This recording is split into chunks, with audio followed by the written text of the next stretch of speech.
These 5 traps are the reason most self-taught pianists quit before they ever play the songs they actually love. I'm Julian, I've been playing piano all my life and have experienced all the ups and downs along the journey. And I'm looking forward to helping you avoid some of the most common traps. So let's get into it. Trap 1. Practicing songs you don't actually like. So the first trap is the easiest one to fall into because it sounds like good advice. You start with the beginner books, you play the exercises, you learn the songs the method book tells you to learn. And a lot of those songs are, let's just say, not music you choose to listen to. And the moment you sit down to practice, you're already a little bored. This is what a lot of beginner practice looks like. Basically a bunch of drills, exercises, and simplified versions of songs you've never heard before. So the fix is small. Pick songs you want to play. Don't make yourself work through 3 method books to earn it, because that's gonna feel way too much like homework, and this is supposed to be fun. It's called playing piano. So that's the first trap. The second one's about practice. Not what you practice, but when you practice. Trap 2, marathon practice sessions. The second trap usually shows up on a Sunday afternoon, and most self-taught beginners have done it at least once. Maybe you haven't practiced much during the week. Life got in the way, so you sit down on Sunday and give it 2 hours, maybe 3, playing until your hands are tired and you feel like you've covered everything. And then the next 6 days, the piano doesn't get touched, right? Because you already put the time in on Sunday. This is what a lot of self-taught practice schedules end up looking like. And the thing about piano is that it doesn't care how long you sit at the keyboard. It cares how often. Your hands need to remember what they did yesterday. And if yesterday was 6 days ago, they've probably already forgotten. So you end up in a situation where every session ends up starting from where the last one started, not where the last one ended. Here's what the same week looks like rearranged. 10 or 15 minutes a day, every day, will do more for you than 3 hours once a week, because you're building both a mental and a physical habit. So again, the fix is small. Just trade the marathon for the routine. If you've only got 10 minutes today, that's enough. Just don't make today the day you skip. That's the rhythm of practice. Now we're at the third trap. And this is the one that catches almost everyone. Trap 3, quitting the song right before it clicks. So here's the gist of it.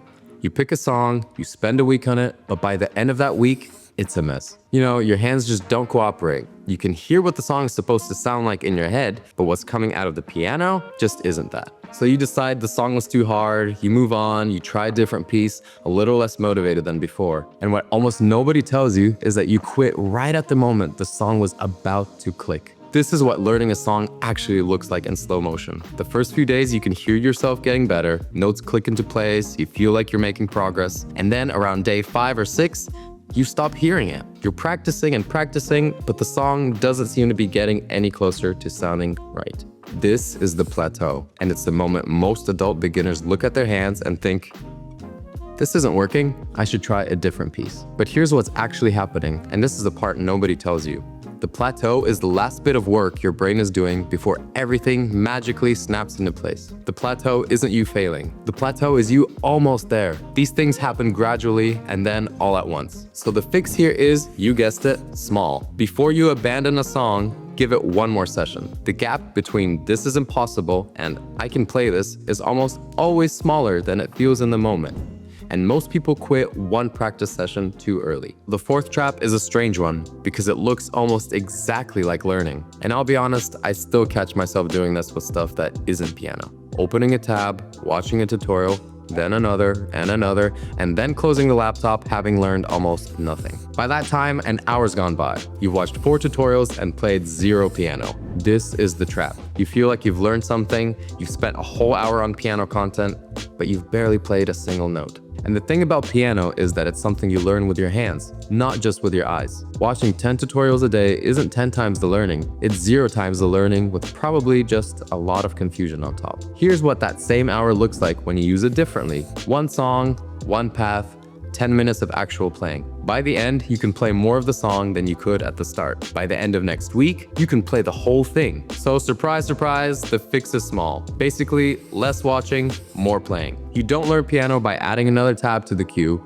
You learn it by putting your hands on the keys. Quick pause because the trap we just talked about is exactly what Flowkey was built to solve. One song, one streamlined path, songs you actually want to play, with the difficulty adjusted for where you are right now. Open Flowkey, pick a song from the library, and use it tonight instead of opening another tutorial tab. The link's in the description.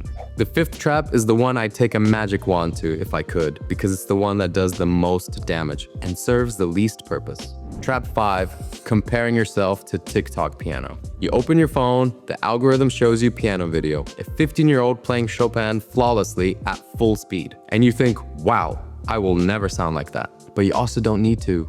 For 99% of people, that's just not the goal. You're playing piano for fun, for self-expression, to do sing-alongs with the kids, or to keep the brain active, not to perform at concert halls around the world. This is what the algorithm wants you to compare yourself to. Players who've been at the piano since they were 4 years old, players in international competitions. Comparison to those players doesn't make you a better pianist. It just makes you feel worse about being the one you are. Everyone's running their own race, and there's no point in looking at others, except maybe for inspiration. So the fix is small.